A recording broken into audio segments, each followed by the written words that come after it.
حبيبي استنى هنا، رايح فين؟ عايز اقول لك النهارده جاي لك بمراجعه ليله الامتحان لكل طلاب بريب 3، لكل طلاب ثالثه اعدادي في الالجبرا.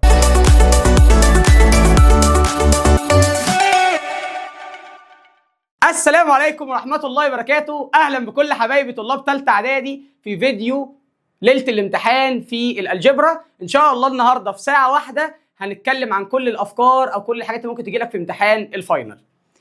تعالى كده بقى وركز معايا وبلاش تسرح، علشان ان شاء الله مجمع لك كل الافكار اللي ممكن تجي لك في امتحان الالجبرا. استحمل لي ساعه واحده بس وبفضل الله ادي لك كل الحاجات اللي ممكن تجي لك في الامتحان في اي محافظه في امتحان الالجبرا. طبعا احنا عارفين ان الامتحان بتاعنا هيكون عندك 9 questions choose وعندك 7 questions essay. تمام. طيب تعالى بقى كده ركز معايا، واوعدك بفضل الله لو كملت معايا المراجعه للاخر ان شاء الله المراجعه كل الاسئله اللي هتكون في المراجعه هتلاقي زيها بالظبط في الامتحان ان شاء الله. طيب بص كده معايا بقى يا حبيبي، ركز معايا جدا. نبدا مع بعض باسئله اللي تشوز. طبعا اول سؤال بيتكلم عن البروبابيلتي، بيقول لك A and B are two events of the sample space S. دي السامبل سبيس بتاعتي، وبيقول لك ان الاي سبست من البي. طبعا افكر حبايبنا اللي ناسيين، ايه سبست من البي ده معناه ان انا معايا ست بي، تمام، ومعايا الاي جواها، صح كده؟ فاكيد الانترسكشن هيدينا الصغير، فالانترسكشن هيدينا ايه؟ طب واليونيون؟ اليونيون اكيد هيدينا بي. هو هنا بيطلب اليونيون، صح كده؟ الناس اللي بتتلخبط بين اليونيون والانترسكشن اكيد يعني عيب الكلام ده. اليونيون عندك هيديك البروبابيلتي بتاعه الكبير، هيدي لك البروبابيلتي بتاعه بي. بس في اي مشكله؟ اظن مفيش مشكله كده. طيب السؤال اللي بعده بيقول لك the number of solutions of the two equations، وبيدي لك two equations. بص التو equations بتوعك بقى، x plus 2y equal 3، دي الايكويشن نمبر 1، وعندك 2x plus 3y equal 6 equal 0. عايزك تقول له النمبر اوف سوليوشن للتو ايكويشنز. لازم يكون التو ايكويشن على الشكل ده، اكس واي والنمبر بره. انا دايما بقولها كده للطلبه بتوعنا، اكس واي والنمبر بره. اما هنا اكس واي والنمبر جوه، هنخرج النمبر بره. يبقى اول ايكويشن متظبطه عادي، عندك اكس بلس 2 واي ايكوال 3. اظن دي ما فيهاش اي مشكله. الايكويشن الثانيه بقى هنطرد ال6 بره عشان تبقى على نفس الشكل بس، فيبقى عندك 2 اكس اهي بلس 3 واي ايكوال ال6 هتروح في الاذر سايد بالنيجاتيف. في اي مشكله كده يا حبيبي؟ خد كده الكوفيشنتس كده ديفايدد بعض، دي طريقه سهله احنا بنحل بيها السؤال ده. هنا طبعا في 1 يبقى 1 ديفايدد 2، طب وهنا عندك 2 ديفايدد 3، طب وهنا عندك 3 ديفايدد نيجاتيف 6. طبعا لو عملت لهم كلهم سمبليفاي بالكالكوليتورز هتلاقي ان كلهم نوت ايكوال بعض، مفيش حاجه ايكوال الثانيه. طالما الريشيوز كلها نوت ايكوال ده معناه ان كده في 1 سوليوشن، ده معناه ان في 1 سوليوشن. افكر الناس بالمره، لو كلهم ايكوال بعض ده معناه ان في انفينيت نمبر اوف سوليوشن. لو لقيت الريشيوز كلها ايكوال بعض يبقى ده معناه ان في انفينيت نمبر اوف سوليوشنز. طبعا دي طريقه سهله بتخليك تحل بسهوله. لو لقيت اول اتنين ايكوال بعض والثالثه نوت ايكوال يبقى ده معناه ان النمبر اوف سوليوشن زيرو، لان كده ساعتها هنا هيكونوا باراليل، ولو باراليل اكيد زي ما انت عارف اكيد هيكون مفيش ايه؟ مفيش سوليوشن. لكن هنا بيكون انفينيت نمبر اوف سوليوشن علشان التو ستريت لاين بيكونوا كونسيدنت زي ما احنا دارسين، بيكونوا عاملين كده، فطبعا بيكون في سوليوشنز كتير. اما هنا 1 سوليوشن ده معناه ان التو ستريت لاين بيكونوا انترسكشن. اديني بفكرك مش بحل معاك وخلاص. في مشكله كده يا حبيب قلبي؟ طيب نكمل مع بعض بقى بفضل الله في الاسئله بتاعتنا.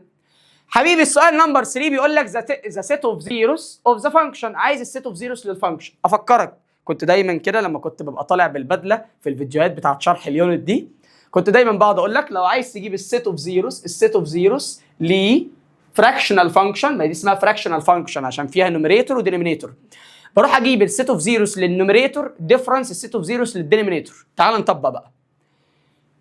هات لي السيت اوف زيروز للي فوق كده وهات لي السيت اوف زيروز للي تحت واعمل لهم ديفرنس. الموضوع اهبل. يلا امسك دي اجيب لها سيت اوف زيروز. ادي عندي اكس باور 2 ماينس 3 اكس بلس 2 ايكوال 0. اجيب لها سيت اوف زيروز يعني سواء بالزيرو، وراها احل بقى. يلا بقى كده ركز معايا جدا. هروح اعمل 2 براكتس. في اي مشكله عندك؟ مفيش مشكله.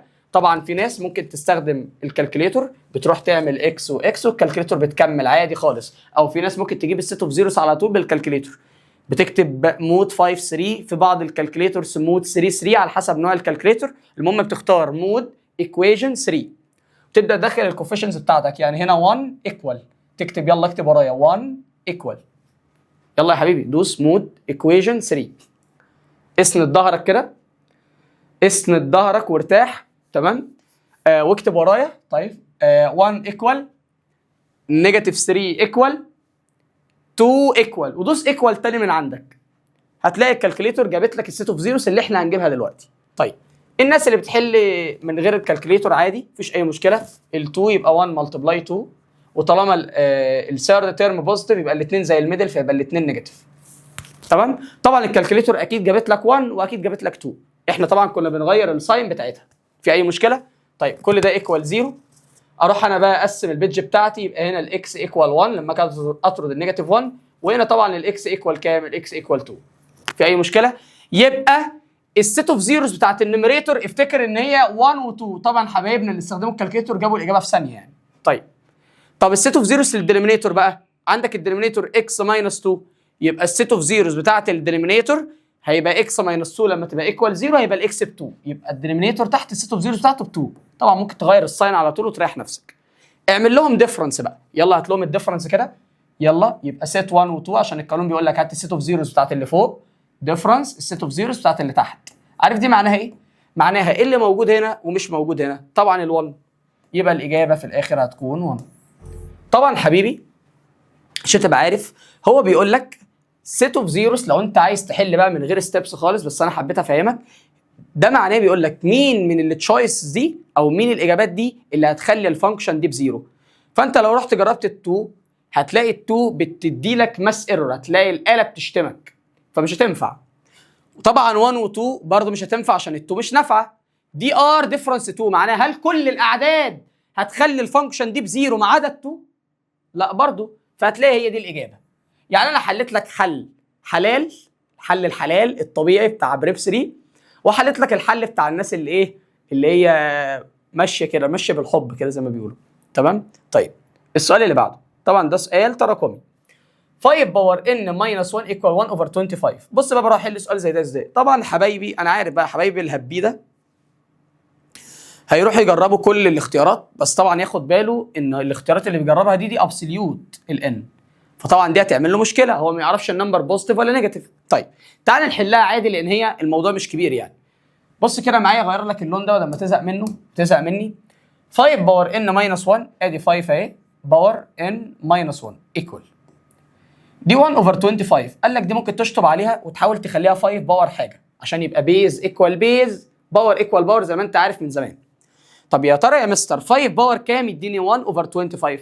طبعا لو جيت جربت 5 باور 2 هيديك 25، بس ال 25 هنا متشقلبه 1 اوفر 25 متشقلبه، ده معناه ان انت هتغير الساين. تاني يا بابا لو انت سرحان وفاكر ان المستر عبد الرحمن بيخترع الذره، كل ما في الامر حبيب قلبي ان انا شلت 1 اوفر 25 دي وحطيت مكانها 5 باور نيجاتيف 2، هي 5 باور نيجاتيف 2 ب 1 اوفر 25. تمام.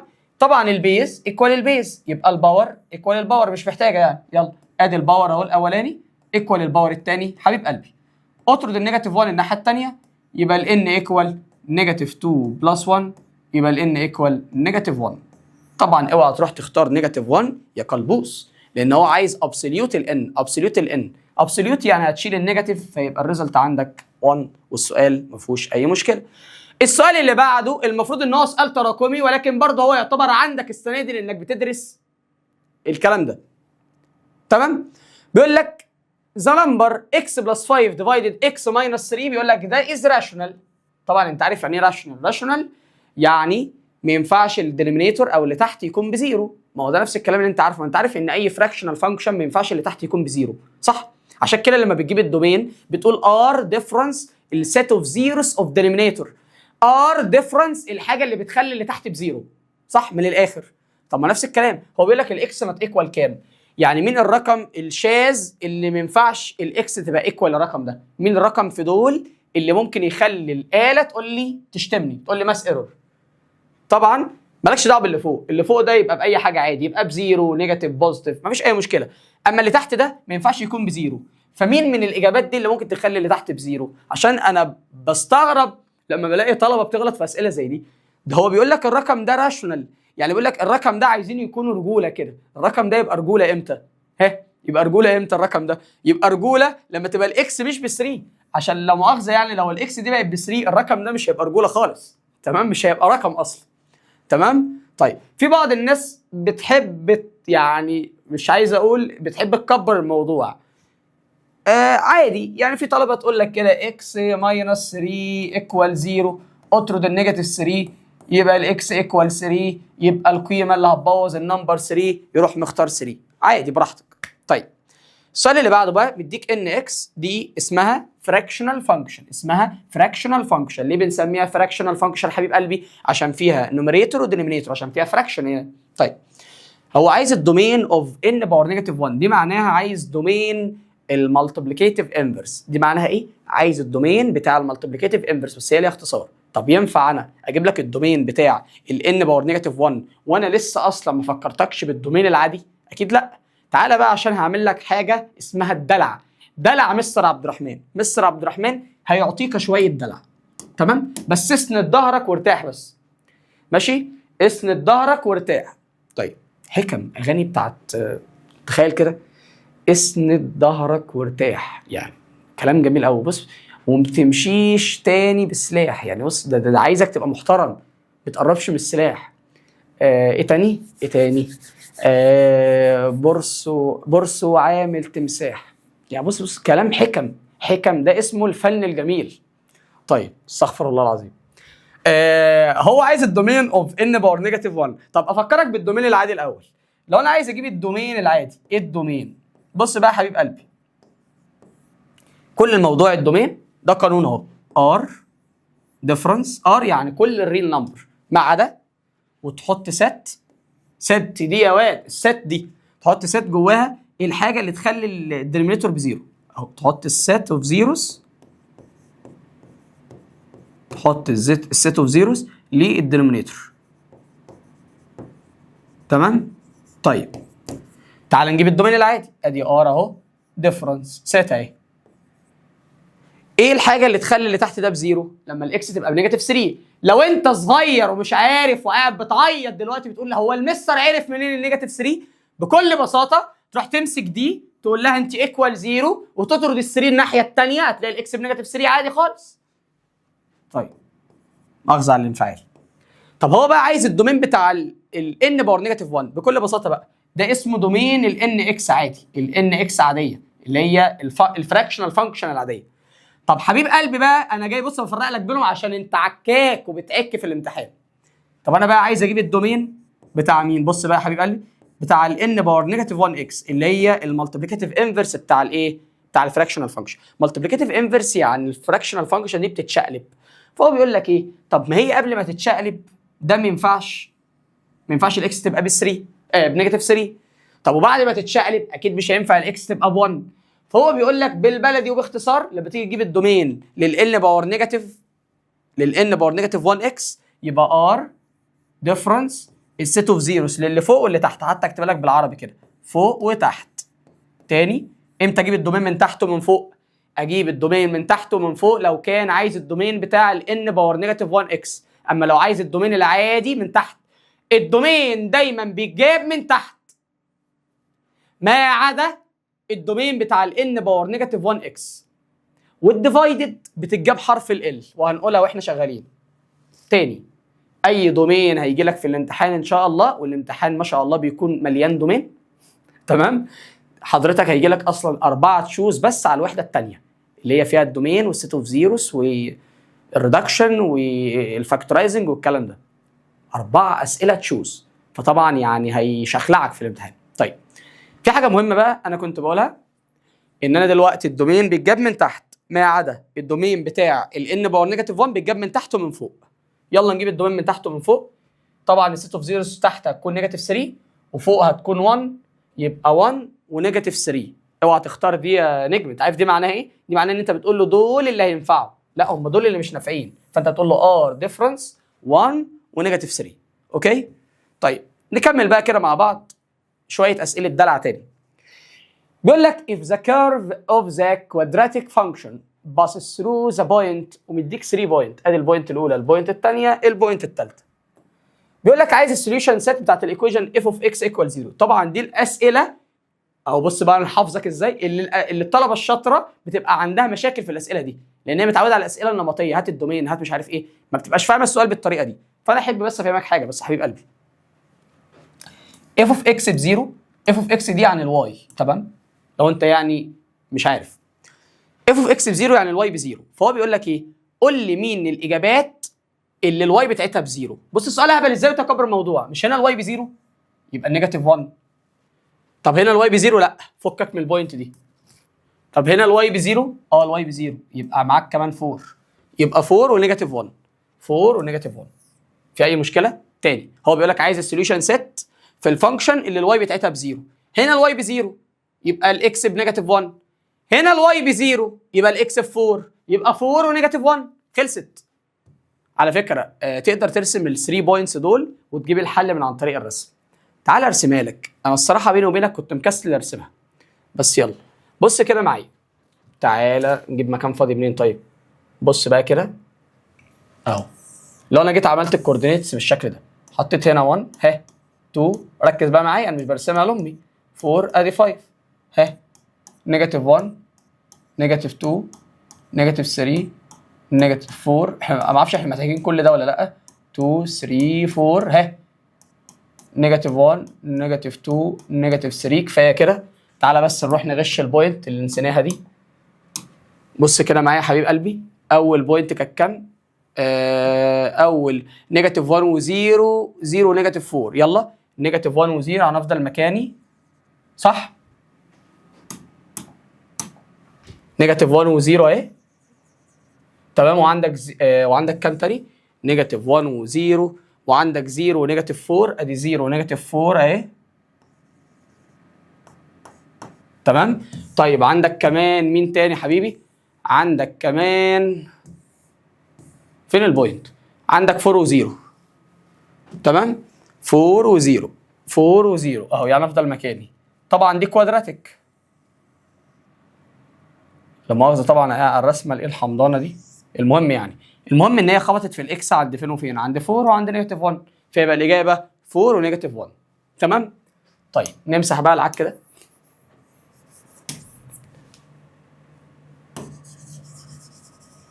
بص بقى هيقعد يمسح الايه الرقم في ساعه، تكون انت نمت مني وسبت الفيديو، بس براحتك، انا مديك الامتحان في ساعه، انت عايز تاخد ربع الامتحان وتجري براحتك.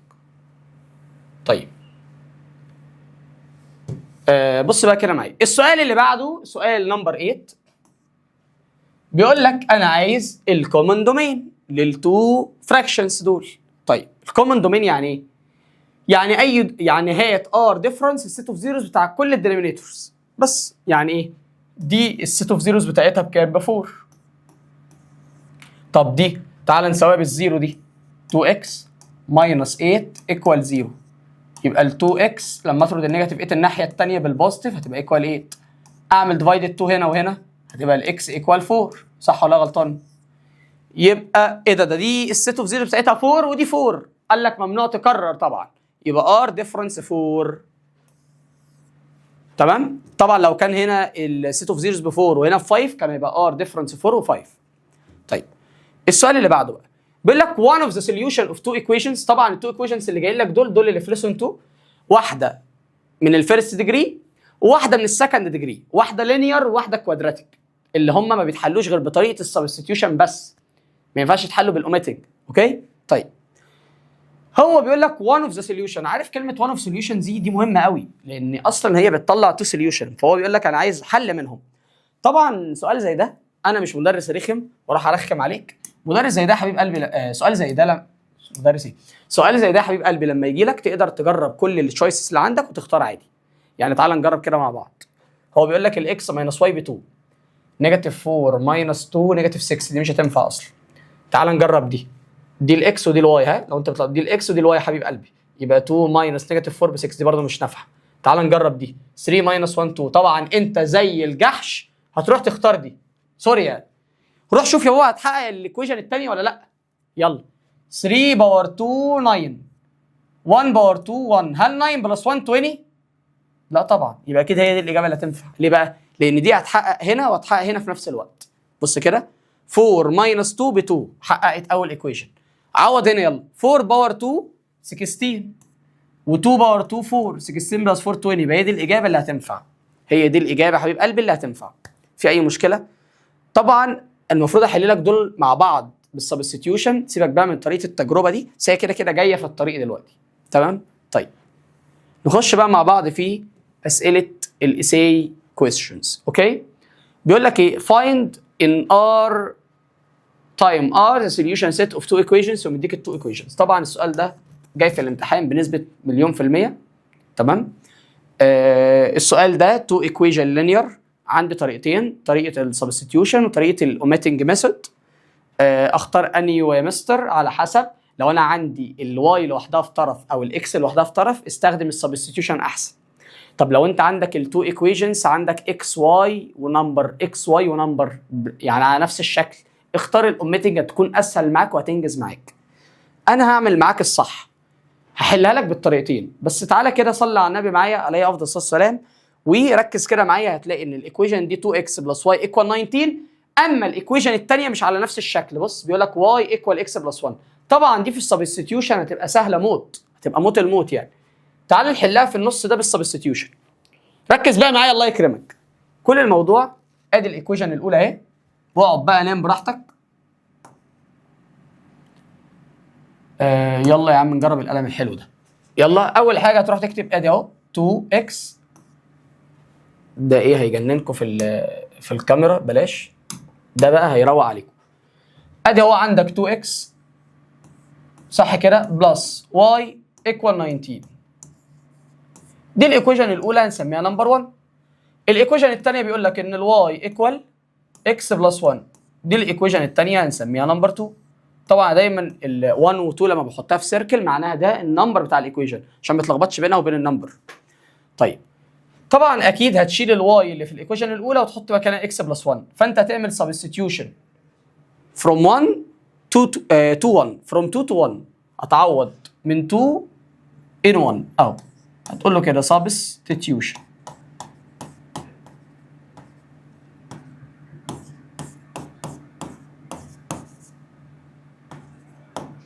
تمام؟ هتقول له substitution 2 in 1. يلا ركز بقى كده معايا. انت هتعوض بالايكويشن 2 في 1. يعني هتمسك الايكويشن 1 وتخبط عليها وتقول لها انا هشيل الواي دي ايكويشن لو سمحت واحط مكانك اكس بلس 1. ما هي ايكوال صح؟ طيب تعالى بقى كده ركز معايا. يلا بينا. ادي ال 2 اكس دي هتنزل عادي ما فيهاش اي مشكله. ادي البلس هتنزل. شايف الاكس دي؟ اكس ايه دي؟ واي. دي واي. شايف الواي دي؟ هتشيلها وتحط مكانها ايه؟ اكس بلس 1. ادي اكس بلس 1. كل ده ايكوال 19. الله كده يا مستر بقت 1 فاريبل فكده هقدر احلها. يلا كده نكمل مع بعض. 2x بلس x 3x. الناس اللي بتقول لي x باور 2 حبيب قلبي، الاكس دي اعتبرها شوكليت. 2 شوكليت بلس شوكليت 3 شوكليت. تمام؟ اكيد الشوكليت مش هتتغير يعني. طيب يلا بلس 1 ايكوال 19. اطرد ال1 الناحيه الثانيه يبقى ال 3x ايكوال 19 ماينس 1 ايكوال 18. في اي مشكله لحد دلوقتي؟ مفيش اي مشكله.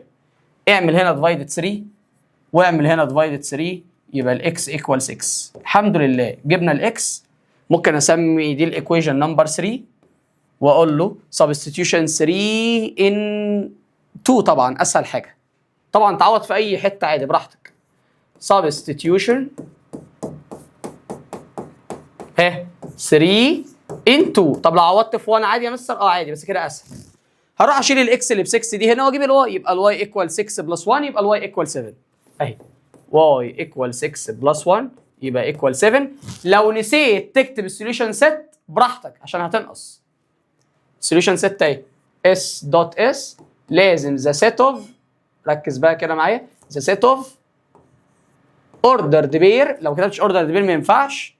تعالى كده ايه هي معلقه هنا. يلا اهي هتكتب له كده سوليوشن سيت ايكوال ذا سيت اوف اوردرد بير كام وكام؟ لازم تبدا بالاكس، الاكس ب 6 والواي هي اللي ب 7. 6 كاما 7. في اي مشكله كده؟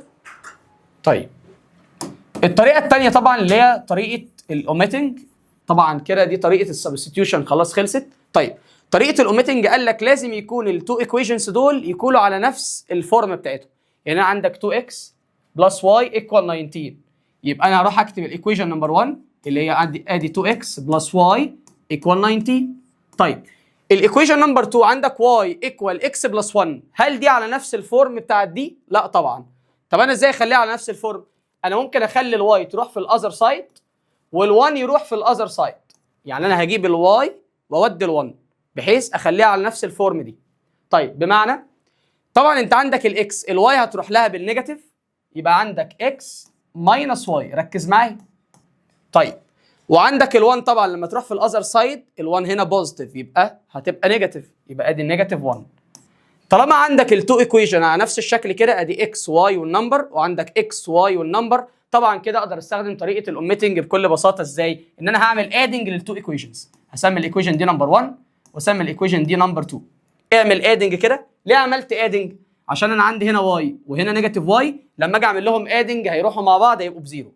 ادي هنا 2x بلس x 2 شوكليت بلس 1 شوكليت يبقى 3 شوكليت اهي اللي هي 3x. واي مع النيجاتيف واي 0 كده ما فيهاش اي مشكله. وعندك بقى 19 بلس نيجاتيف 1 ايكوال 18.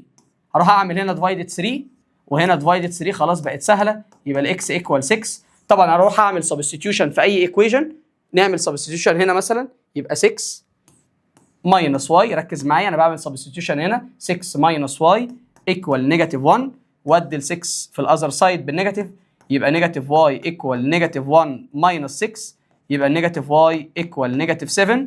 نيجاتيف كانسل مع النيجاتيف يبقى الواي ايكوال 7. طبعا ما تنساش ان السوليوشن ست بتاعتك هتكون 6 اند 7، طبعا نفس الانسر دي بالظبط، ولكن دي طريقه السبستيتيوشن ودي طريقه الاوميتنج، وانت مطلوب منك تحل بطريقه واحده بس من الاثنين. حبيبي دلوقتي هندخل على المساله الثانيه اللي جايه في الامتحان، مش ممكن تيجي ممكن لا ده هي جايه في الامتحان فعلا. تمام؟ طيب معايا ايكويشن من الفيرست ديجري وايكويشن من السكند ديجري، بس ايه الفرق بينها وبين اللي فاتت؟ اللي فاتت بيبقى لها طريقتين، الاوميتنج ميثود والسبستيتيوشن، اما دي سبستيتيوشن بس يا معلم. يلا بقى اسند ظهرك بقى وركز معايا. ادي دي الايكويشن اللينير اللي من الفيرست ديجري، ودي الايكويشن اللي من السكند ديجري. لما باجي اعمل سبستيتيوشن يا حبيبي لازم اعمل سبستيتيوشن من الفيرست في السكند مش العكس. تمام؟ بمعنى بص بقى عشان تاخد خطوات وتريح نفسك وتحل على طول. راح امسك الايكويشن دي اللي من الفيرست ديجري، اجيب منها الاكس لوحدها او الواي لوحدها. لما اروح اجيب الاكس لوحدها في طرف، ركز بقى معايا، ادي ال1 تنزل والنيجاتيف واي هتروح الناحيه الثانيه بالبوزيتيف، يبقى ادي بلس واي. في اي مشكله؟ تاني مسكت الايكويشن دي جبت الاكس لوحدها، تمام، نزلت ال1 وديت النيجاتيف واي الناحيه الثانيه بالبوزيتيف. هي طريقه اسمها سبستيتيوشن، اسمها سبستيتيوشن، يبقى لازم يبقى معاك يا اكس لوحدها يا واي لوحدها في طرف. ده اللي انا عملته، وسميت الايكويشن دي نمبر 1 يا محترم، خلصنا منها خالص الحمد لله. الايكويشن الثانيه دي هكتبها زي ما هي مش هعمل فيها حاجه، ادي اكس باور 2 بلس واي باور 2 ايكوال 25، واسميها الايكويشن نمبر 2. بص بقى كده معايا، بكل بساطه انت هتروح تقول له سبستيتيوشن 1 ان 2، يعني انا هشيل الاكس اللي هنا دي، هشيل الاكس دي اهي واحط مكانها 1 بلس واي اهو. سبستيتيوشن 1 ان 2. ركز بقى كده معايا الله يكرمك، هشيل الاكس دي اهي واحط مكانها 1 بلس واي، ادي 1 بلس واي. بس ما تنساش ان الاكس هنا كان عليها باور 2، فبالتالي الواي دي هيكون عليها باور 2. كمل بقى بلس، ادي واي باور 2، كل ده ايكوال 25. في اي مشكله كده لحد دلوقتي؟ كمل بقى كده معايا. طبعا ده براكت باور 2 كان بيتفك ازاي؟ اغني لك فيرست باور 2 سكند باور 2، وفي النص ما تنساش الحته دي عشان انت دايما بتنساها، فيرست ملتبلاي السكند ملتبلاي 2، ها فيرست ملتبلاي السكند ملتبلاي 2. يلا ادي ده فيرست باور 2 اهو، 1 باور 2 ب 1، كمل معايا، وعندك سكند باور 2 يبقى دي واي باور 2، وهنا دايما بوزيتيف. قول لي ايه الصعب اللي انا بعمله؟ بفك البراكت باور 2، فيرست باور 2 سكند باور 2. طب وفي النص فيرست ملتبلاي السكند ملتبلاي 2، يلا 1 تايم واي بواي تايم 2 2 واي. تمام؟ تنساش تنزل ان في واي باور 2 تاني، محدش بيجري ورانا، كل ده ايكوال 25. تمام؟ تمام يا حبيبي، ركز بقى معايا. واي باور 2 معاك واي باور 2 يبقى معاك 2 واي باور 2. 2 واي في حاجه شبهها؟ لا، تنزل ادي 2 واي اهي. بحاول طبعا اكتبها بالترتيب بقى، عارف اللي هو اكس سكوير واكس ومفيش واي باور 2 واي ومفيش نفس الكلام. شايف ال1 الغلبانه دي؟ شايفها يا مستر؟ هكتبها. الله عليك يا مستر، فنان. انا مش قلت لك اسند ظهرك وارتاح؟ طيب ركز معايا بقى. ايه رايك هدخل ال 25 جوه؟ هو مش برايك، هو لازم اعمل كده اصلا عشان لازم اخلي الايكويشن بزيرو يعني. عمال اغير لك الالوان وبروق عليك وانت عايش في البطيخ. يبقى 2 واي باور 2 تنزل، وال 2 واي هي كمان تنزل، وعندك ال 25 هتخش جوه بالنيجاتيف. ال 25 دي هتخش جوه بالنيجاتيف اهو اهو، عشان الطلبه اللي بتقول جاب منين الحاجات دي. فبقى عندك 1 ماينس 25 اللي هي نيجاتيف 24، كل ده ايكوال 0. يرضيك يكون عندك 2 و2 و24 وما تعملش ديفايدد 2؟ يرضيك؟ يلا اعمل ديفايدد 2، يبقى هنا واي باور 2 وهنا يدي لك واي وهنا يدي لك 12، كل ده ايكوال 0. طبعا دي مين؟ دي مين؟ دي الباشا بتاعتنا، موجوده بص، عامله زي بص داخله في كل الليسونز، موجوده في يونت 1 وموجوده في يونت 2. تخيل كده ان انت كطالب في بريب سي لما تيجي تمتحن الامتحان بتاعك انت هتعمل فاكتورايزنج بتاع 6 7 مرات في ورقه الامتحان، فلو انت ضايع في الفاكتورايزنج اخ عليك، هتتسوح. طيب تعالى بقى. طبعا المفروض بروح اعمل واي واي، احنا ناس جامدين جامدين جمدان التنين. طيب المفروض بقى راح استخدم مود 5 3 وهنا انزل 1 ايكوال 1 ايكوال نيجاتيف 12 ايكوال تاني. الكالكوليتور هتجيب لي الاجابات.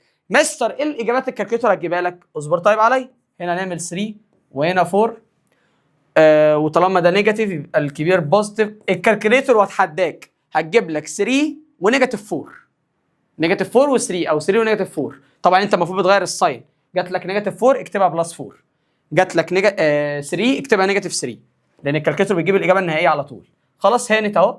طبعا يبقى هنا الواي لما اطرد ال4 يبقى الواي بنيجاتيف 4، وهنا لما اطرد النيجاتيف 3 يبقى الواي ايكوال كام؟ 3. كل واي من دي هات الاكس بتاعتها، هات الاكس بتاعتها. يلا هعوض في الايكويشن نمبر 1. يلا هنعوض في الايكويشن نمبر 1. يلا يبقى الاكس بكام؟ مش الواي بنيجاتيف 4؟ يلا عوض. يبقى 1 وشيل الواي وحط نيجاتيف 4. يلا يبقى 1 بلس نيجاتيف 4 يبقى نيجاتيف 3. ماشي يا مستر. يلا الواي ب 3 عوض هنا برضه اهو، يبقى الاكس ايكوال 1 بلس 3، يبقى الاكس ايكوال 1 بلس 3 يبقى الاكس ايكوال 4. تعرف تقول لي السوليوشن ست كام؟ تعالى عشان دي اهم من المساله اصلا. ادي السوليوشن ست اهي، فيها ست جواها 2 اوردرد بير. ركز بقى معايا، يركز بقى نمشي بالترتيب. لما الاكس بنيجاتيف 3 الواي بنيجاتيف 4، لازم بالترتيب نيجاتيف 3 ونيجاتيف 4. روح اكتبها غلط بقى في الامتحان. ها لما الاكس ب 4 الواي ب 3، لما الاكس ب 4 الواي ب 3. واحد يقول لي يا مستر سؤال زي ده وبثلاث درجات في الامتحان، لو انا عايز اضمن ان انا اجابتي صح اعمل ايه؟ والله يا حبيب قلبي روح امسك الاوردر بير ده عوض بيه في التو ايكويشن اللي فوق، وامسك الاوردر بير ده عوض بيه في التو ايكويشن اللي تحت. لو الاثنين حققوا يبقى انت حلل صح، طب الاثنين ما حققوش يبقى انت عندك غلطه، فكده عقلك هيقول لك روح راجع السؤال تاني. يعني حبيب قلبي عندنا ميزه قويه جدا جدا جدا خاصه في المنهج ده، انت تقدر وانت خارج من الامتحان تكون عارف انت هتجيب كام. اسئله الايكويشن كلها تقدر تبقى متاكد من اجابتك. تمام؟ السؤال اللي هو بتاع بروف ان n1 ايكوال n2 ده بيقول لك بروف، فلو لقيتهم ايكوال بعض يبقى انت اكيد هتاخد الدرجه. فانت تقدر تبقى متاكد من معظم الاسئله قبل ما تمشي الامتحان. في بعض الطلبه بعد ما بتحل، طلبه شاطره وفاهمه، انا نفسي ممكن وانا بحل انسى ساين اتلخبط فيها تبوظ السؤال بتاعي كله، فانا عايز اتاكد ان حلي صح. اعمل ايه؟ تعالى كده. مش اول حاجه عندك نيجاتيف 3 ونيجاتيف 4، عوض عن كل اكس بنيجاتيف 3 ونيجاتيف 4. نيجاتيف 3 نيجاتيف 4 هديك 1، نيجاتيف 3 باور 2 بلس نيجاتيف 4 باور 2 هديك 25. روح عوض بال4 وال3 نفس الكلام برضه هيدي لك نفس الحاجه. طيب على فكره انت كده يونت 1 انا يعتبر حليت لك سؤالين ايكويجن صح؟ السؤال الثالث اللي هيجي في يونت 1 في اسئله الايساي اللي هو الجنرال فورمولا، ان شاء الله جاي كمان شويه ما تقلقش يعني، مش سايب لك حاجه. طيب هنا بقى بنعمل ايه؟ دي المساله اللي انا كنت بشرحها بالبدله لو تفتكر كنا بنعمل اف دي ار فاكتورايز دومين ريدكشن، او اكتبهم لك كده مش عيب. كنا بنجيب نعمل فاكتورايزنج ونجيب الدومين ونعمل ريدكشن. الكلام ده كان ثابت في اي مساله سواء كانت دي ماينس او سواء كانت بلس او سواء كانت تايم او سواء كانت ديفايدد. تعالى بقى نحل السؤال كده مع بعض. اول خطوه اعمل فاكتورايزنج، اي حاجه ليها فاكتورايزنج اعملها فاكتورايزنج، اللي ملهوش نزله زي ما هو. الاكس ملهاش طبعا، اكس ماينس 3 ملهاش برضه. هنا طبعا فاكتورايزنج بالايه؟ هنا تعمل فاكتورايزنج بالكومن فاكتور طبعا. يبقى تاخد ال 3 كومن. ليه خدت 3 كومن؟ عشان هنا ينفع نعمل ديفايدد 3 وهنا ينفع نعمل ديفايدد 3. هنا بقى اكس، واحد بيقول لي نكتب هنا 6، ركز يا حبيبي نعمل ديفايدد 9 ديفايدد 3 يبقى 3. طبعا ده ديفرنس بين تو سكوير حبيب قلبك، ده اللي انت بتعمله فاكتورايزنج عادي. اكس باور 2 يبقى اكس واكس، وال9 3 و3 مره ماينس مره بلس. لو ده كان بلس ما كانش هيبقى ليه فاكتورايزنج ولا ليه سيت اوف زيروز اصلا. سيت اوف زيروز بتاعته هتبقى فاي. تمام؟ طيب الحمد لله عملت فاكتورايزنج. هات الدومين بقى. يبقى الدومين ار ديفرنس السيت اوف زيروز بتاعت كل اللي تحت. الدومين بيتجاب من تحت، الدومين بيتجاب من تحت. يلا اهي اكس ماينس 3 تبقى 3. طبعا هنا نيجاتيف 3 برضه مش هنكتبها. طب هنا 3 هنكررها؟ لا طبعا نقفل. عملت الدومين. فاضل ريدكشن. الريدكشن دي خطوه الاطفال الصغيرين يعني. في البلس والماينس حبيب قلبي تعمل ريدكشن كل جزء لوحده. تمام؟ يعني هنا مثلا ما فيش حاجه تطير، اوعى تطير الاكس مع الاكس عشان ما طيركش انا، اوعى تقول لي اشيل دي مع دي. اصحى. طيب ماينس، هشيل اكس بلس 3 دي مع اكس بلس 3 دي، هيبقى فوق 3 وهيبقى تحت اكس ماينس 3. طبعا كده ماما اكيد دعت لك عشان الدينومينيتور زي الدينومينيتور. الحمد لله، عشان لو ما كانوش زي بعض عادي كنا نخليهم زي بعض عادي، نعمل كومن للدينومينيتور. طيب ايه المهم يعني؟ ننزل اكس ماينس 3، واحده منهم ده زي ده ينزل ده، عباس ينزل عباس. طب هنا حسين ينزل حسين، هنا ماينس ينزل ماينس، هنا عبد الرؤوف ينزل عبد الرؤوف. سبحان الله، طلع ده هو ده. اي حاجه ديفايدد نفسها ب1 والسؤال خلص وشكرا. طبعا في حاجه مهمه، نفرض كان طلب مني مثلا، ساعات بيقول لي ايه، هات لي n3 if possible، لو امكن يعني ينفع تجيب له n3؟ ال3 متشاله من الدومين ده. بص بيقول لك ايه، عوض بكل النمبر ما عدا ال3 والنيجاتيف 3. يبقى انا ازاي اعوض بال3؟ ساعتها هقول له ان دي ايه؟ undefined. اقول له ايه؟ undefined، غير معرفه. طيب السؤال اللي بعده نفس السؤال ولكنه تايم، مفيش اي اختلاف. يلا عشان الناس اللي فاكرين هعمل حاجه جديده، هجيب ايه؟ اعمل اف دي ار فاكتورايز دومين ريدكشن. طبعا المالتيبلاينج انا كمستر وانتوا كطلبه المفروض بتحبوه اكتر، ما فيهوش كومن دينومينيتور وبتطير اي حاجه مع اي حاجه عادي.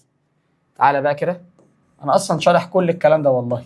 تعرفوا ان انا شارح لكم الوحده الثانيه كلها في الالجبرا اللي هي 5 دروس، كل فيديو 20 دقيقه 20 دقيقه 20 دقيقه 20 دقيقه 20 دقيقه 20 دقيقه بكل الافكار. يعني انت لو حبيت اصلا تسمع فيديوهات الشرح مش هتطول منك. تمام؟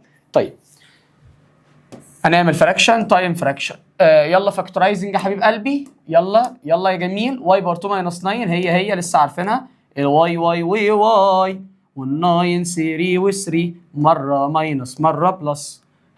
عندك ده بقى، ده بيتعمل فاكتورايزنج ازاي؟ طبعا ده هناخد مين؟ عندك واي باور 2، عندك واي، خد الواي الصغيره.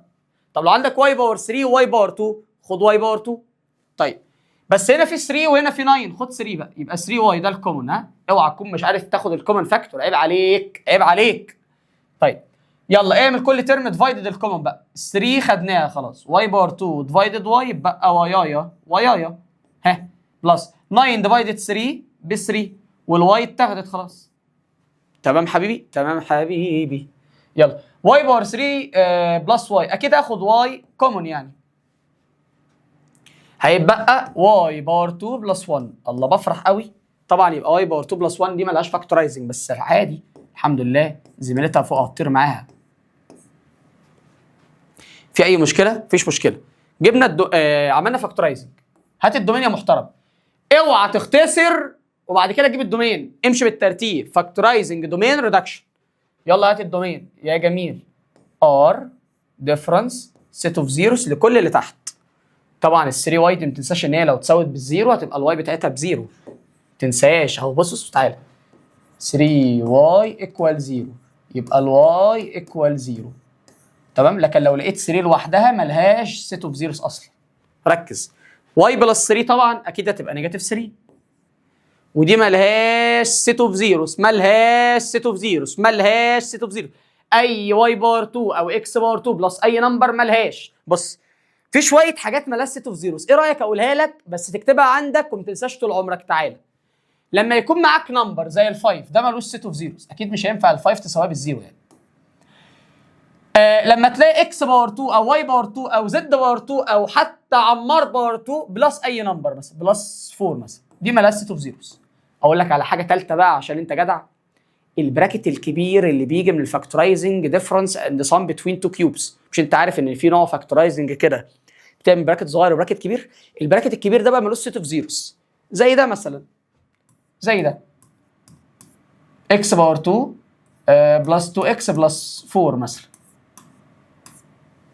تمام. ده ما بيكونش ليه فاكتورايزنج. طيب اقفل الست. جبنا الدومين، فاضل الريدكشن. يلا الريدكشن بتاعنا اكتب ان واي وطير اي حاجه مع اختها. يلا يا بيه، يلا يا بيه. هشيل دي مع دي صح، واشيل دي مع دي، واشيل الويايه دي مع الويايه دي. ايش اتبقى؟ ايش اتبقى؟ اتبقى هنا واي ماينس 3 صح؟ نكتب بقى بالقلم العدل وبقى تحت 3. هو ده اللي اتبقى. بس كده واشكركم وخلص السؤال. السؤال اللي بعده بفضل الله سؤال الديفايدد، جايب لك كل حاجه مدلعك جدا يعني. هنعمل برضه فاكتورايزنج دومين، نجيب الريدكشن. يلا بينا بقى. هنعمل ايه؟ هروح اكتب ان اكس واعمل فاكتورايزنج. يلا طبعا هو ده بقى ابو براكت صغير وبراكت كبير. عرفت منين يا مستر؟ بص تعرف منين ان الفاكتورايزنج اللي عندك براكت صغير وبراكت كبير؟ هقول لك حاجه جميله قوي. لو لقيت اكس او واي لازم الباور اللي عليها يكون ينفع يتعمل له ديفايدد 3. ها لازم الباور اللي عليها يكون ينفع يتعمل له ديفايدد 3. ولو لقيت نمبر لازم يكون له كيوب روت. بس لو عملت الكلام اللي انا قلت لك عليه وكتبته ورايا هتلاقيه فعلا. هتلاقي الباور 3 ده ينفع يتعمل له ديفايدد 3 وهتلاقي ال8 دي ليها كيوب روت فعلا. يلا ادي براكت صغير اهو وادي براكت كبير اهو. يلا الاكس باور 3 باكس وال8 الكيوب روت بتاعته ودي ماينس زيها. طب البراكت الكبير بيتجاب ازاي؟ البراكت الكبير بيتجاب من البراكت الصغير، وهكتبه لك بلون مختلف عشان انا لسه قايل عليه مالوش سيت اوف زيروز عشان تركز يعني. تجيب سكوير الفيرست صعبه يعني. الاولاني تعمله باور 2 والثاني تعمله باور 2 هيبقى 4. والاول في الثاني بس فيرست تايم سكند مفيش تايم 2 ها يبقى 2 اكس. دي دايما بوزيتيف ما فيهاش نقاش. دي عكسها يعني دي نيجاتيف تبقى دي بوزيتيف. ما فهمتش؟ عيدها تاني. ده بقى اللي هو بنعمله فاكتورايزنج بالكالكوليتر. اكس واكس كالكوليتر بقى هتقول مود 5 3 تدخل 1 1 نيجاتيف 6 تدوس ايكوال تاني هتلاقي الكالكوليتر جابت لك الاجابه. تغير الساين بتاعتها يعني انت عندك هنا 2 وهنا 3 يبقى ده ياخد بوزيتيف وده ياخد نيجاتيف. في اي مشكله؟ مفيش اي مشكله. طيب عندك ده بقى يا باشا بفضل الله ده ملوش فاكتورايزنج اصلا. تعرف منين يا مستر؟ حطه على الكالكوليتر هتلاقي الكالكوليتر جايبه لك اي وحاجات غريبه كده. وممكن الكالكوليتر تشتمك كمان عادي. طيب اكس بلس 3 ملهاش فاكتورايزنج. تمام. وبعدين بالعقل يا ذكي ما احنا لسه قايلين ده البراكت الكبير ملوش فاكتورايزنج. طب ما ده هو بالظبط يعني. ده هيكون ملوش وده ليه؟ هو جايبهم لك عشان هيطيروا مع بعض ان شاء الله. هيطيروا في المستقبل يعني. طيب فاكتورايزنج عملناه. يلا الدومين. اجيب الدومين ازاي؟ الدومين بقى هنا مش بيتجاب من تحت. ركز بقى عشان دي اقولها لك بقى. الدومين بيتجاب حرف ال بالشكل ده. الدومين هيتجاب حرف ال بالشكل ده. يعني انت عندك ركز معايا بقى. عندك ار ديفرنس ست فيها مين بقى؟ هنا السيت اوف زيروز هنا هتبقى نيجاتيف 3. يلا خليك معايا. وهنا السيت اوف زيروز بتاعت النيجاتيف 2 هتكون 2. وهنا ال 3 هتكون نيجاتيف 3. ما كررهاش بقى، انا كتبتها مره، يبقى امسح النيجاتيف. طيب احنا قلنا حرف ال، انا كده جبت السيت اوف زيروز هنا وهنا، فاضل هنا. طبعا هنا النيجاتيف 2 هتكون 2، مش هكررها. وقلنا البراكت ده ملوش سيت اوف زيروز، ملوش سيت اوف زيروز، ما ينفعش تقول له انت ايكوال زيرو، مفيش فاليو للاكس هتخلي ده ايكوال زيرو. يبقى كده جبت الدومين خلاص. جبنا الفاكتورايزنج، جبنا الدومين، فاضل الار. ايه الار دي يا بابا؟ الار دي اللي هي الريدكشن بتاعنا، هنعمل ريدكشن. يلا يا باشا، قبل ما تعمل ريدكشن بقى، شايف الديفايدد دي؟ حولها لمالتبلاي وهات ريسيبروكال للي بعده. يلا بقى كده ركز معايا، ده هيتكتب زي ما هو بالظبط. ادي عندك اكس ماينس 2 اهو، انا بكتب ده زي ما هو بالظبط. وادي عندك البراكت البايظ ده اللي هو ملوش فاكتورايزنج اصلا، تمام، اللي انت بتتغابى وتروح تعمل له ايكوال زيرو. وعندك اكس بلس 3 وعندك اكس ماينس 2. ركز بقى كده معايا، شايف الديفايدد دي خليتها مالتبلاي.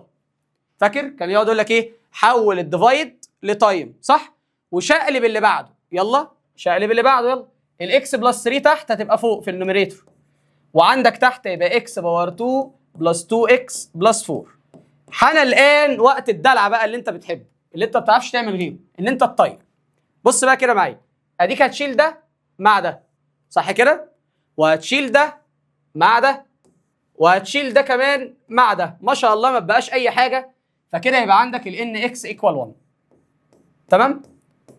وكده السؤال ده كمان الحمد لله ايه؟ خلص. سؤال مهم جدا وهتلاقيه موجود عندك في امتحان الفاينل. ركز معايا بقى عشان احتمال وانت مشغل الفيديو دلوقتي تلاقي صاروخ، عشان لسه هم داخلين الاوضه دلوقتي بتاعت الاستوديو، بيقولوا لي خلي بالك يا مستر عشان ممكن تلاقي صاروخ بيفرقع، فاوعى تخاف يا حبيبي وكمل الفيديو عادي. طيب حان الان سؤال ان اكس ايكوال اكس سكوير بلس 7 اكس بلس 10 ايكوال 3 اكس بلس 15. هو بيقول لك عايز الان باور نيجاتيف 1 اكس في السمبلست فورم، اهو الصاروخ بدأ. طيب عايز ان باور نيجاتيف 1 اكس في السمبلست فورم، ولو الان باور نيجاتيف 1 اكس ب 3 هات الاكس. تمام حبيبي؟ تعالى بقى ركز معايا ركز معايا. طيب ايه اللي هو عايزه ده بقى؟ هو عايز ان باور نيجاتيف 1 اكس. كل الموضوع هنحل بنفس الطريقه، مفيش اي حاجه جديده خالص. هنعمل اف دي ار، هنجيب فاكتورايزنج ونجيب الدومين ونعمل ريدكشن. بس دي معناها انك بعد ما بتخلص السؤال بتشقلب اللي فوق تحت واللي تحت فوق بس. طب يا مستر الدومين يا مستر، لا عيب عليك، انا لسه قايلها. الدومين بدل ما انت طول عمرك متعود تجيب الدومين من تحت بس، هتجيب الدومين من تحت وتجيبه من فوق. مفيش اي جديد. تعال نحل بقى. انا بزعق ليه طيب؟ عشان ما سمعكش الصاروخ. بص بقى كده معايا، هنعمل فاكتورايزنج عادي. اول حاجه فاكتورايزنج يا نايم، اكس واكس، انا تعبت من الفاكتورايزنج ده. هنا 2 وهنا 5 والاثنين بوزيتيف، الكالكوليتور هتجيب لك نيجاتيف 2 وهتجيب لك نيجاتيف 5، انت بتعكس الساين. طيب عندك تحت هتاخد 3 كومن، فيبقى عندك اكس و15 ديفايدد 3 5. تمام؟ عملنا فاكتورايزنج، هات الدومين. يلا هتجيب دومين مين؟ هجيب دومين ان باور نيجاتيف 1 اهو. دومين هجيب الدومين بتاع ان باور نيجاتيف 1، يبقى ار ديفرنس. هجيب الدومين من تحت ومن فوق. ال3 ملهاش، لسه قايل لك 3 حاجات ما لهمش من كام دقيقه لو انت لسه داخل. ال5 نيجاتيف 5، ال5 نيجاتيف 5 مش هكررها، ال2 نيجاتيف 2. نكمل في الصاروخ بتاعنا. يبقى ادي عندك كده دلوقتي بعد ما جبنا الدومين عايزين نعمل بقى ريدكشن. نعمل ريدكشن ازاي بقى يا حبيبي؟ بص بقى كده معايا، هنروح نعمل ريدكشن. هنجيب الان اكس بعد الريدكشن. يلا يا محترم، شيل الاكس بلس 5 مع الاكس بلس 5، اتبقى فوق اكس بلس 2 وتحت 3. انت ما حلتش السؤال عشان هو مش عايز ان اكس، هو عايز ان باور نيجاتيف 1 اكس. ولا يهمني، هروح اجيب الان باور نيجاتيف 1 اكس ازاي؟ اروح شقلبه يا ادي 3 فوق واكس بلس 2 تحت. في اي مشكله عندك؟ مفيش مشكله. في مطلوب تاني بقى هو اللي يعمل لك مشاكل طبعا. بيقول لك ايه؟ بيقول لك ساوي الصاروخ اللي انت جبته، ما هو ده الصاروخ اهو، ساويه بال3 وهات الاكس. يلا ساويه بال3 وهات الاكس. ايه المشكله يعني؟ تعالى انت ايكوال 3، انت ايكوال 3، انت ايكوال، هو اللي بيقول لي ساويه بال3، يبقى انت ايكوال 3 عايز الاكس. طب تعالى يا عم، هحط ال3 1 تحت، هحل لك حركه حلوه سهله. اللي فوق زي اللي فوق يبقى اللي تحت زي اللي تحت، يبقى الاكس بلس 2 ايكوال 1، يبقى الاكس ايكوال 1 ماينس 2، ال 2 اتطردت يبقى نيجاتيف 1. تمام؟ تمام. طيب حبيبي تعالى تعالى تعالى تعالى، ركز معايا يا ابني.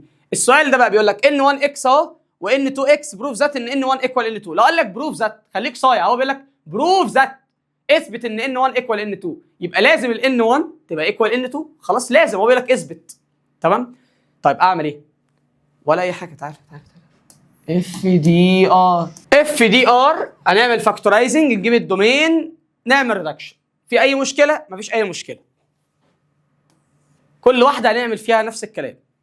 ادي ال ان 1 اكس اهي ايكوال اكس باور 2 ديفايدد اكس باور 3 ماينس اكس باور 2.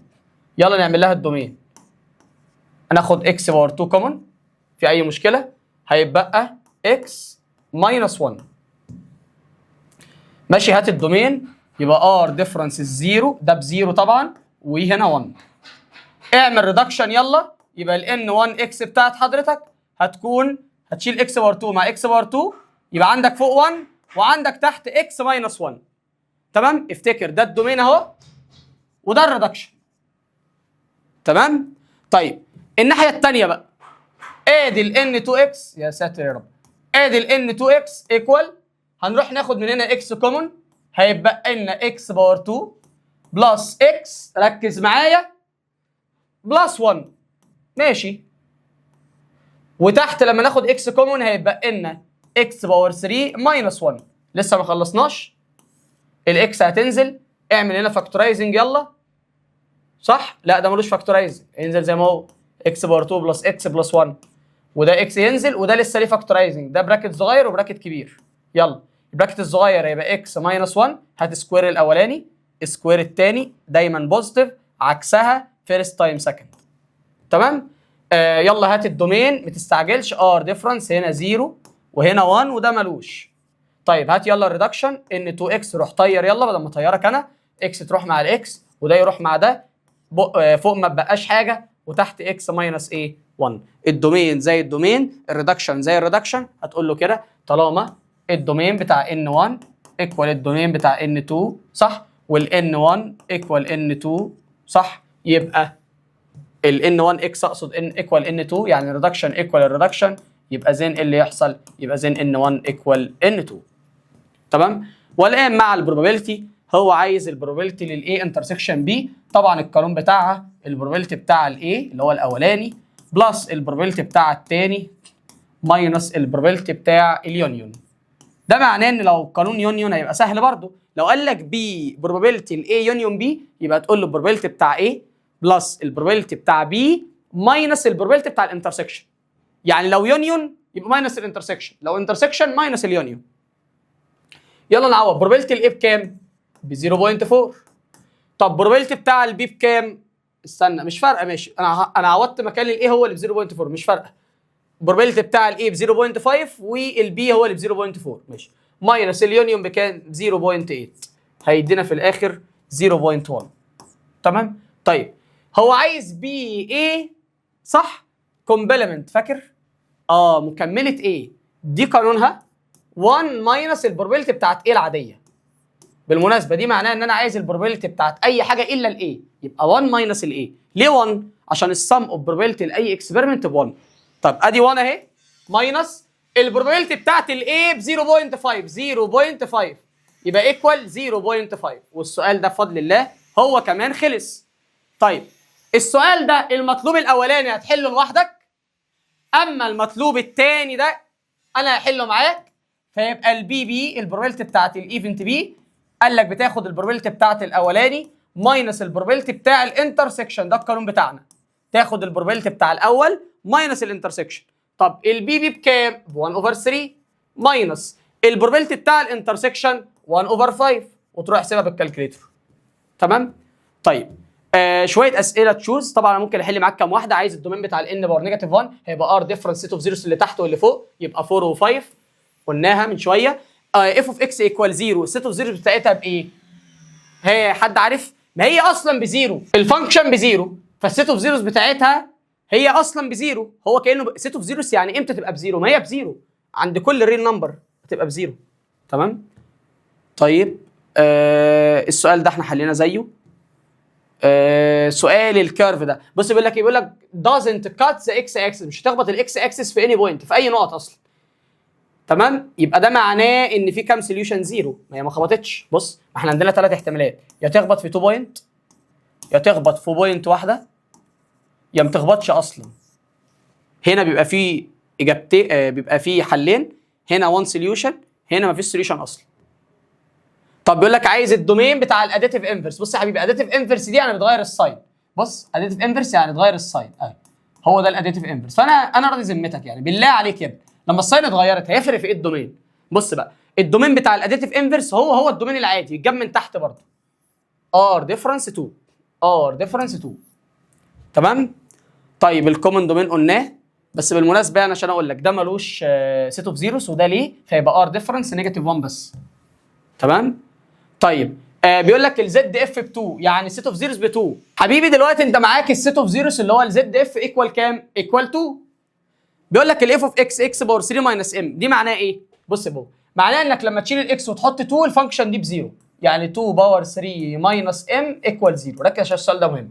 تاني، الزد اف ايكوال 2 يعني لما الفانكشن دي تكون بزيرو، زي ما انا سويتها بزيرو كده، الاكس هتكون ب 2. طبعا 2 باور 3 ب 8، 8 ماينس ام ايكوال 0، يبقى الام ايكوال 8. اوكي؟ السؤال اللي بعده قلناه، اللي بعده طبعا طالما البي سبست من الاي يبقى اكيد الانترسكشن هيديك الصغير، فاكيد هيديك بي، واليونيون اكيد هيديك الاي. تمام؟ اخر سؤال معانا اكس بلس 7 اول باور 2 ايكوال الكلام ده. انت روح فكها عادي، تعالى كده معايا افكرك بحاجه. ادي اكس بلس 7 اول باور 2، فكها كده، سكوير الفيرست سكوير السكند دايما بوزيتيف، فيرست تايم سكند تايم 2، اكس تايم 7 ب 7 اكس تايم 2 يدي لك 14 اكس. تمام؟ ودي بوزيتيف دايما. طبعا هو بيقول لك كي اكس، يبقى اكيد مين اللي جنب الاكس؟ 14، يبقى الكي بكام؟ ب 14. الحمد لله، الحمد لله خلصنا مع بعض مراجعه ليله الامتحان لطلاب ثالثه اعدادي في الالجبرا. وانتظروني ان شاء الله في الجيومتري. يا رب تكونوا استفدتم. اي حد يحتاج اي حاجه يقدر يتواصل معايا على الرقم اللي قدامه ده. اي حد محتاج البي دي اف او الملزمه اللي كنا شغالين منها برضو يقدر يتواصل معايا على الرقم ده. ما تنساش تدخل جروب الواتساب. بفضل الله المراجعه بتاعتي مش هيخرج عنها الامتحان، ومش هيخرج عنها الافكار الرئيسيه بتاعت الامتحان. لو انت وصلت لاخر الفيديو عرفني بكومنت. لو انت في حاجه معينه ما فهمتهاش تقدر تعرفني على الواتساب. يا ريت تشير المراجعه لزمايلك. بالتوفيق ان شاء الله، مع السلامه.